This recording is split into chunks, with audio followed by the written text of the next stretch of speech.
You know, what keeps me up at night lately isn't horror movies. It's realizing how much of my life is floating around the internet. Addresses, phone numbers, my family members, my personal emails. Data brokers are collecting this stuff and selling it like it's a clearance item. That's why I'm excited to tell you about My Data Removal. They help you remove your personal info from the web, but for real, not just hiding it, but going after the more than 200 sites and growing where your info might be exposed. They scan, they remove, and they keep you updated every month so you know what's been taken down. Identity theft, unwanted calls, someone getting a hold of your home address and family details. It's not paranoid, it's real. In fact, 1 in 3 Americans has experienced identity theft. It costs time, money, and emotional stress. My Data Removal fights back so you don't have to. Here's what you do. Head to mydataremoval.com. Start with a free scan to see exactly what data about you is floating around. Then let them clean it up. Let them restore your privacy. Protect yourself. Protect your family. Clean up your data with My Data Removal. Visit mydataremoval.com now. Your peace of mind is worth it.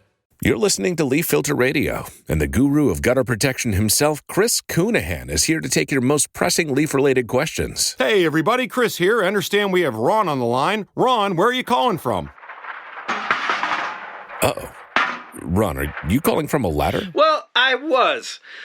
I wanted to ask Chris what I need to do to get my gutters ready to have Leaf Filter installed. Oh, Ron, you don't have to do anything. A Leaf Filter Trusted Pro will come out and clean out your gutters, realign and seal your gutters, and install Leaf Filter, America's #1 gutter protection system. So I didn't need to get on this ladder? Ron, Leaf Filter Trusted Pros are in your neighborhood and ready to help. Just visit leaffilter.com/day to schedule your free gutter inspection and get up to 30% off. Thank goodness.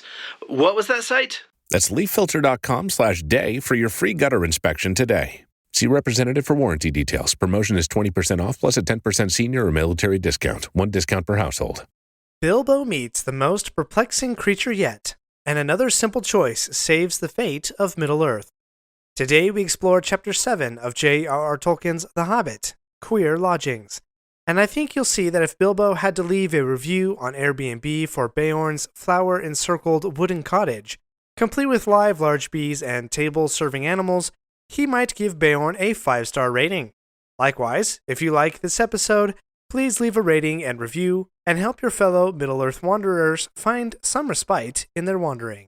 Now, let's wander. Let's start by addressing the chapter title, Queer Lodgings.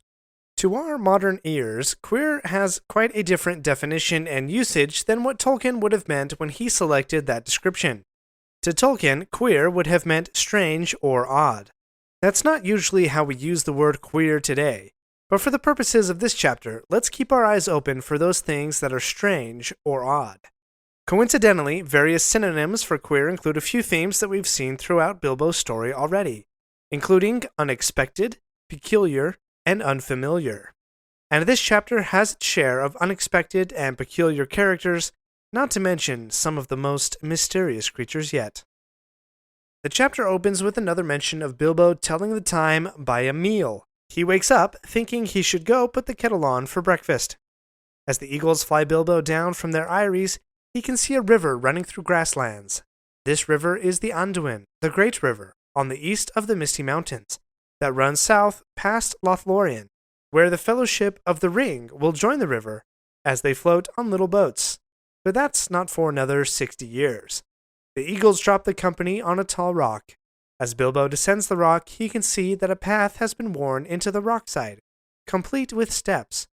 Bilbo later learns that this feature is called the Karok, by someone that Gandalf knows. But what does Gandalf have to say about this new person? First, that he is very dangerous, and that he, quote, gets angry easily. Gandalf names him Beorn, and calls him a skin changer. This Beorn is apparently a giant of a man, who can change his shape into a black bear. Gandalf explains, quote, some say that he is a bear descended from the great and ancient bears of the mountains that lived there before the giants came. Others say that he is a man descended from the first men who lived before Smaug or the other dragons came into this part of the world. Gandalf suspects that the second explanation is nearer the truth, so let's unpack each of those origin stories. The first guess, that Beorn is a bear, is rather mysterious. I have no information about the ancient bears that lived in the mountains. On the second guess, if Beorn is a man descended from the ancient fathers of men, how could he have the ability to turn into a bear? One possibility is that Beorn is from the Maiar, that class of spirits that serve the Valar. However, I find that very unlikely, as, to my knowledge, Tolkien didn't return much to the idea of Beorn, and the idea of Maiar living on Middle-earth is very, very rare.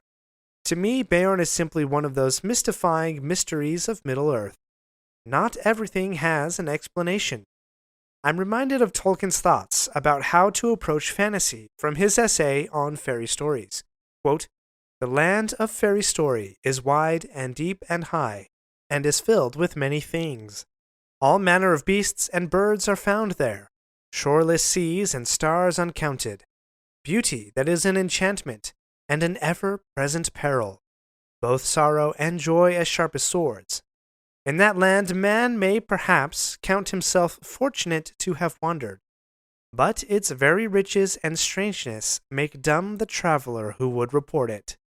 And while he is there, it is dangerous for him to ask too many questions, lest the gates shut and the keys be lost. So a warning here. Those who seek for scientific explanations of Beorn, the manner of his skin changing, where he came from and why he exists in Middle-earth, will be sorely disappointed, and perhaps the gates of the land of fairy story may be shut to you. That said, in chapters past, Bilbo has encountered new creatures before, who are most often revealed by their landscape and home. So let's look for clues to Beorn's nature and what he chooses to surround himself with.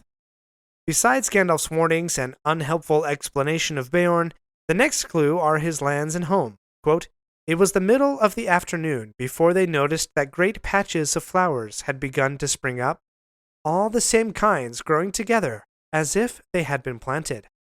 Ah, so Beorn is a planner and designer. He has an appreciation for the natural beauty of plants like flowers. He is careful enough to cultivate many different kinds of flowers, yet to grow them together with their kinds. Let's continue. The second clue is a sound. Quote, "There was a buzzing and a whirring and a droning in the air. Bees were busy everywhere." These bees were large, quote, "bigger than your thumb, with a fiery golden color to them." But the bees are not the only creature to reveal their master. Well-groomed horses, quote, "looked at them intently with very intelligent faces." Gandalf has devised a plan as to not overwhelm Beorn and have them all killed. He will tell a good story, and keep interrupting it by introducing the dwarves in pairs. It's a fabulous technique and works perfectly in order to win Beorn's hospitality, but not quite his friendship, yet. When Bilbo sees Beorn, clearly Beorn is the opposite of a hobbit. Beorn is huge, with a black beard and hair, with arms and legs rippling with muscles. He's so tall that Bilbo's head is shorter than the lower fringe of Beorn's tunic.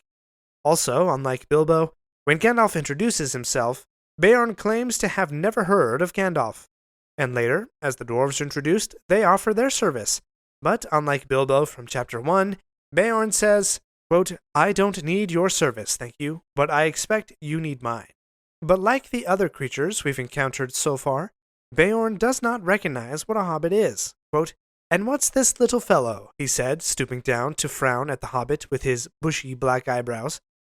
Beorn at least invites them in, and Gandalf begins his long tale to slowly introduce the rest of the company. At one point, Beorn understands that he is about to be the host of an unexpected party. Quote, "Go on, whistle again. I am in for a party, it seems, and one or two more won't make a difference." Eventually, the whole party is introduced to Beorn, who has refused their service each time it's been offered. It's then that Bilbo understands Gandalf's strategy. Quote, "Mr. Baggins saw then how clever Gandalf had been.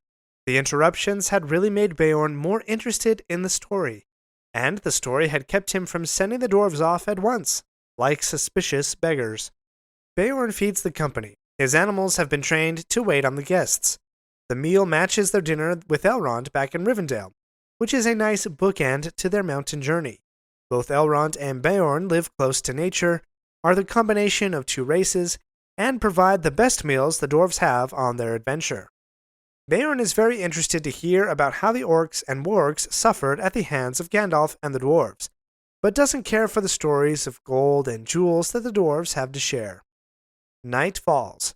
Beorn takes his leave, and the dwarves sing a song, much like their song from the unexpected party in Bilbo's hobbit hole all those months ago. Bilbo hears a growling and scuffling outside during the night. The next day, Gandalf returns from a scouting expedition and reports that he observed prints that suggest the bears had a dancing party the night before. Quote, I should say there were little bears, large bears, ordinary bears, and gigantic big bears, all dancing outside from dark to nearly dawn. That night, Bilbo even dreams of, quote, hundreds of black bears dancing slow, heavy dances round and round in the moonlight.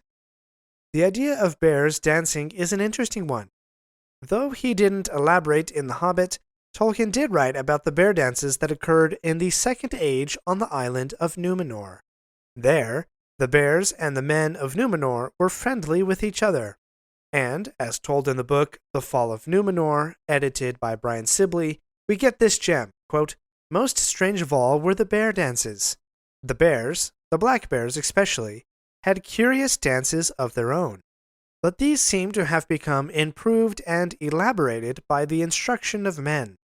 At times, the bears would perform dances for the entertainment of their human friends. Perhaps this dance that Gandalf finds evidence for is an ancient tradition of the bears, perhaps even related to the bear dances of Numenor. Soon Beorn returns, and having discovered that their story is actually true, also asserts that, quote, a great raid of the whole goblin army with their wolf allies might soon be made to find the dwarves. Tuck that bit of information away for now, it's a bit of foreshadowing. Beorn now gives his friendship to Thorin and company, and offers his help to get them as far as the forest of Mirkwood. But we'll get to that right after this break. We're not done yet. If you like this episode, please leave a review and share with your friends. And remember to subscribe if you haven't already. We'll be right back. Your kids could get free or low-cost health coverage from Medicaid or CHIP. Even if you've applied before, they may be eligible now. Kids up to age 19 are covered for checkups, vaccines, dentist visits, hospital care, and more. And if they already have Medicaid or CHIP, remember to renew every year. Visit insurekidsnow.gov or call 877-KIDS-NOW. Paid for by the U.S. Department of Health and Human Services. Beorn aids Thorin and his companions in the quest. His help comes in the form of food, advice, and ponies. First, food. How could anything else be first in a tale about a hobbit? One of the items that Beorn provides is, quote, twice-baked cakes that would keep good for a long time, and on a little of which they could march far. The making of these was one of his secrets, but honey was in them, and they were good to eat. Now you may read this description of Beorn's bread and think to yourself, that sounds an awful lot like lambas. Easy to preserve, gives lots of energy, secret recipe. However, Beorn's bread is not lembas, though I do concede Beorn may have been inspired by lembas, if he even knew of its existence. From the Silmarillion, we discover a little more about lembas. Quote, according to the customs of the Adalier, the keeping and giving of lembas belonged to the queen alone. The Eldar had never before allowed men to use this way bread, and seldom did so again. Next, Beorn gives advice, which is primarily the admonition to not leave the path of Mirkwood for any reason, and a warning that the forest river is under an enchantment that will cause, quote, a great drowsiness and forgetfulness. That seems important to remember for a future chapter. And Beorn also gives some advice that seems an awful lot like Pippin's logic in the Two Towers film. Beorn tells the dwarves that they will be riding north, closer to the orc strongholds, quote, for that is what they will least expect. I see a connection there to Pippin saying, the closer we are to danger, the further we are from harm.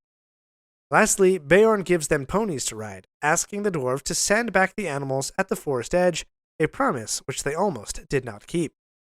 And though he doesn't say it, Beorn also gives them protection while on the 2 or 3 day journey to Mirkwood. Only Bilbo and Gandalf are observant enough to realize the black bear that has been tracking the party.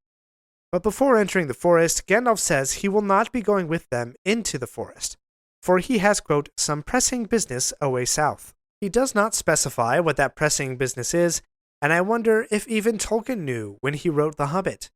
Remember, we're more than 15 years away from the publishing of The Fellowship of the Ring. But we now know what Gandalf's business was. He entered the Old Forest, Dol Guldur, in the southern reaches of Mirkwood, and with the other members of the White Council, banished the Necromancer. For now, though, the only mention of the Necromancer is this, quote, "Before you could get around the forest in the south, you would get into the land of the Necromancer. And even you, Bilbo, won't need me to tell you tales of that black sorcerer. I don't advise you to go anywhere near places overlooked by his dark tower." How lucky was this advice heeded? Gandalf and the White Council did not then know that the Necromancer was indeed the Dark Lord Sauron, again taking shape and calling all evil things to him. What if Bilbo had gone south with Gandalf, in an effort to bypass the dark path of Mirkwood? Would the White Council have been able to banish the Necromancer? Or, more sinisterly, would Sauron have been able to reclaim the One Ring and suddenly erupted into his full power again? How catastrophic for Middle-earth would that have been? But Gandalf turns away, his last advice being to not leave the path. Bilbo and the dwarves, quote, turned from the light that lay on the lands outside and plunged into the forest. Another journey through the dark has begun. But we'll get to that next week. Join me in the next episode, where we'll look at this chapter's adaptation in the second Hobbit movie. Thanks for wandering Middle-earth with me today.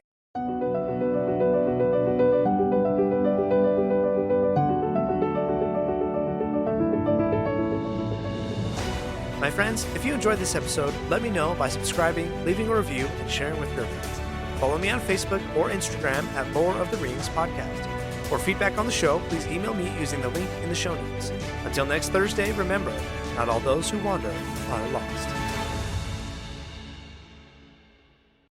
You know, what keeps me up at night lately isn't horror movies. It's realizing how much of my life is floating around the internet. Addresses, phone numbers, my family members, my personal emails. Data brokers are collecting this stuff and selling it like it's a clearance item. That's why I'm excited to tell you about My Data Removal. They help you remove your personal info from the web, but for real, not just hiding it, but going after the more than 200 sites and growing where your info might be exposed. They scan, they remove, and they keep you updated every month so you know what's been taken down. Identity theft, unwanted calls, someone getting a hold of your home address and family details. It's not paranoid, it's real. In fact, 1 in 3 Americans has experienced identity theft. It costs time, money, and emotional stress. My Data Removal fights back so you don't have to. Here's what you do. Head to mydataremoval.com.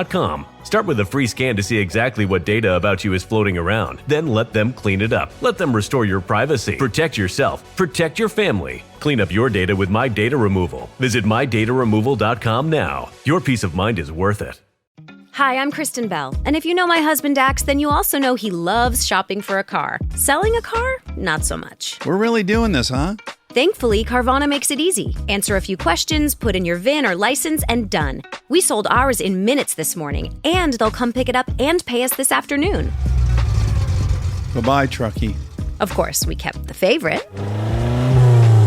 Hello, other truckie. Sell your car with Carvana today. Terms and conditions apply.